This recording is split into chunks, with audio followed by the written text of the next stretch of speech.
Nah, karena terlalu emosionalnya, dia nggak sadar kalau dirinya sudah ikut terbakar. Mereka berusaha untuk melarikan diri, tapi asap sudah memenuhi gedung tersebut. Pihak kepolisian juga sempat mengalami kesulitan pada saat mengidentifikasi mayat korban.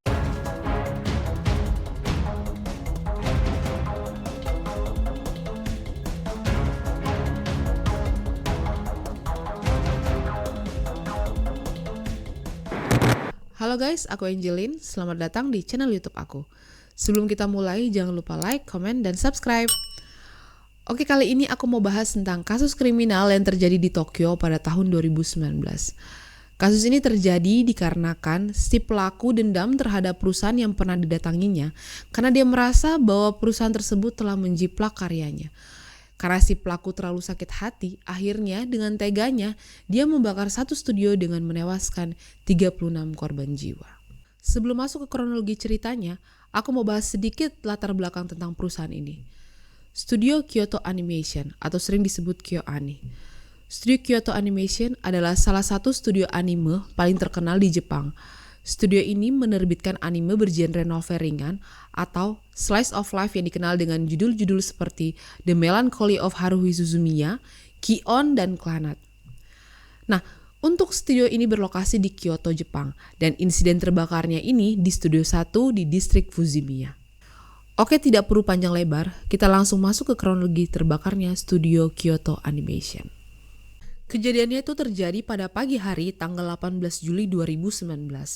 Jadi si pelaku membeli 40 liter bensin dan dia berjalan ke gedung membawa bensin dengan menggunakan troli sejauh 10 km. Nah, setelah itu dia masuk melalui pintu depan sambil membawa 40 liter bensin yang notabene-nya itu si pelaku bukan pekerja di studio itu. Setelah masuk nih, si pelaku menyiram setiap area studio dan juga ke beberapa karyawan dengan bensin sambil berteriak mati. Nah, karena terlalu emosionalnya, dia nggak sadar kalau dirinya sudah ikut terbakar. Si pelaku melarikan diri, tetapi sempat dikejar oleh 2 karyawan yang lolos dari gedung itu. Tapi kan si pelaku ini badannya sudah penuh dengan luka bakar. Jadi nggak sempat berlari terlalu jauh, si pelaku langsung terjatuh di jalan dan akhirnya polisi pun langsung menangkap si pelaku. Nah, tapi nggak selesai sampai situ aja guys. Api semakin membesar, sedangkan para anggota staf masih terjebak di dalam gedung. Mereka berusaha untuk melarikan diri, tapi asap sudah memenuhi gedung tersebut. Dan akhirnya, mereka tidak bisa keluar dan terjebak. Banyak korban yang terjebak di tangga, dan syukurnya ada beberapa karyawan yang bisa menyelamatkan diri. Kebakaran berhasil dikendalikan pada jam 3 di sore hari, dan padam pada jam 7:30 pagi keesokan harinya. Setelah melakukan evakuasi, kepolisian akhirnya menemukan 36 korban jiwa. Pihak kepolisian juga sempat mengalami kesulitan pada saat mengidentifikasi mayat korban. Kasian banget kan guys, kalian bisa bayangin dong gimana terpukulnya para karyawan yang bisa menyelamatkan diri. Teman mereka di dalam terjebak dan mereka nggak bisa berbuat apa-apa. Oke guys, aku mau ngajak kalian untuk sedikit berpikir kritis tentang kasus ini. Kalian ngerasa nggak sih ada yang ngeganjel di awal aku cerita? Kok bisa si pelaku terlalu mudah melakukan aksi kejahatannya? Dia bisa masuk ke area perkantoran melalui pintu utama. Pintu utama ya guys, bukan pintu samping atau pintu belakang. Dia masuk secara terang-terangan melalui pintu masuk utama. Masa iya perusahaan sebesar itu nggak ada security yang jaga di depan? Aneh kan? Nah, tapi setelah ditelusuri, ternyata laporan awal pihak studio mengklaim pintu masuk harus menggunakan kartu akses karyawan. Tetapi pada saat itu pintunya dibiarkan tidak terkunci karena studio tersebut sedang menerima tamu. Ya tapi pihak kepolisian gak langsung percaya dong. Pihak kepolisian meng-cross-check kembali dan ternyata tidak ada sistem keamanan yang diterapkan di pintu masuk. Dan pintunya selalu dibiarkan tidak terkunci selama jam kerja.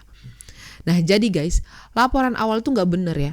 Itu hanya alasan-alasan dari pihak studio aja. Dan gak sampai situ aja guys, menurut pernyataan Presiden Studio Animation Hideaki Hata, ternyata beberapa tahun yang lalu, studio ini telah menerima lebih dari 200 ancaman pembunuhan. Tetapi mereka sendiri juga gak tahu apakah insiden tersebut ada sangkut pautnya dengan ancaman yang sudah meneror mereka beberapa tahun yang lalu, atau tidak dikarenakan ancaman tersebut dikirim secara anonim. Sudah mendapat lebih dari 200 ancaman pembunuhan, masa iya studio sebesar itu nggak ada sistem keamanannya? Ya harusnya aspek keamanannya diperketat lagi dong. Security diperbanyak, CCTV di mana-mana, atau paling enggak pintu masuk utama harus menggunakan kartu akses karyawan. Nah, itulah gunanya setiap perusahaan harus memahami dan mengerti tentang safety awareness. Oke, sekarang kita masuk di part yang paling ditunggu-tunggu, latar belakang tentang siapa sih pelaku pembakaran studio Kyoto Animation ini.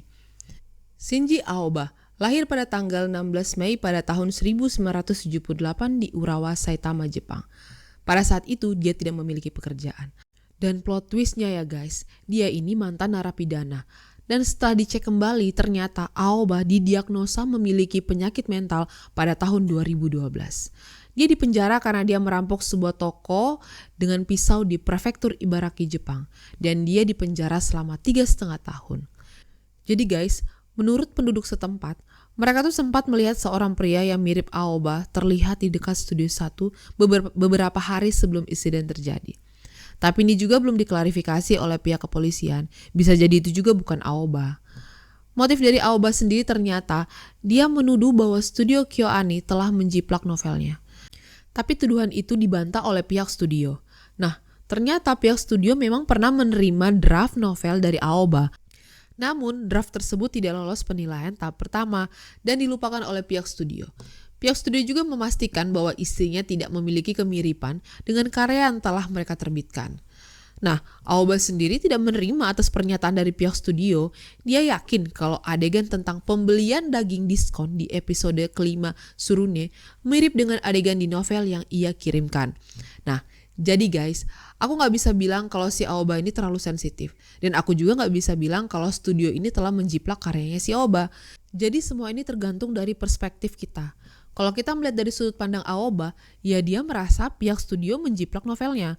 Tapi kalau sebaliknya kita melihat dari sudut pandang studio, semua itu bisa saja kebetulan.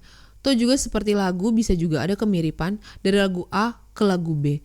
Jadi sebenarnya semua ini belum terbukti. Cuma karena si Aoba sudah sakit hati, jadi dilakukannya lah aksi kejamnya itu. Akibat luka bakar serius yang dideritanya, Aoba dipindahkan ke rumah sakit universitas di Osaka untuk perawatan lebih lanjut, di mana ia menerima operasi cangkok kulit. Pada 5 September 2019, luka-lukanya sudah membaik, tetapi dia masih dirawat di ICU. Aoba bisa kembali berbicara pada tanggal 8 Oktober. Dia sudah bisa duduk di kursi roda dan melakukan percakapan singkat. Akhirnya polisi mendapatkan surat penangkapan. Pada tanggal 14 November 2019, Aoba dipindahkan ke rumah sakit lain di Kyoto untuk rehabilitas terakhir.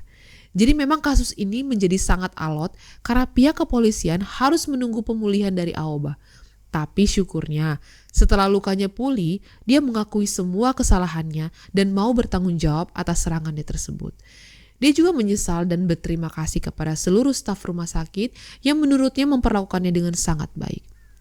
Aoba resmi ditangkap pada tanggal 16 Desember 2020 atas dugaan pembunuhan dan tuduhan lainnya. Nah tapi, karena diketahui dia menderita penyakit mental, akhirnya hukuman yang awalnya didakwa hukuman mati menjadi penjara seumur hidup. Aoba diadili pada bulan September 2023 dan keputusannya telah diumumkan pada bulan Januari 2024. Akibat dari insiden tersebut, 1 bulan setelah serangan pembakaran, para korban mulai kembali bekerja di studio KyoAni yang lainnya. Tapi nggak semua karyawan mau kembali bekerja. Ada juga beberapa karyawan memutuskan untuk mengambil cuti panjang untuk mengatasi stres dan kecemasan mereka. Kalau aku jadi mereka, sudah pasti aku langsung resign. Kalian bayangin, kalian jadi korban dari kegilaannya orang yang kalian sendiri nggak tahu apa masalahnya. Tapi namanya musibah, kita nggak bisa menghindari dari itu semua. Maka dari itu, alangkah baiknya sebelum kita beraktivitas, kita berdoa dulu supaya kita semua dijauhkan dari hal-hal yang tidak diinginkan. Amin. Selain ucapan bela sungkawa dan pesan dukungan dari para pemimpin nasional dan internasional, mereka mengumpulkan lebih dari 30 juta US dollar atau kurang lebih sekitar 488 miliar rupiah untuk membantu pemulihan studio dan pemulihan karyawan. Karangan bunga dan minuman diletakkan di tempat insiden sebagai tanda bela sungkawa. Oke guys, akhirnya sampai di ujung cerita kita tentang peristiwa pembakaran studio Kyoto Animation. Semoga keluarga yang telah ditinggalkan diberikan kekuatan.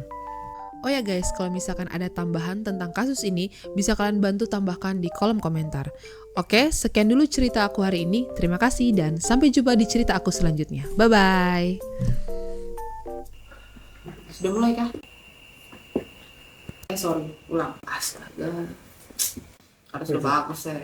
Mengerti tentang safety awareness. 488 miliar juta rupiah untuk membantu pemulihan. Kok juta rupiah? Iya.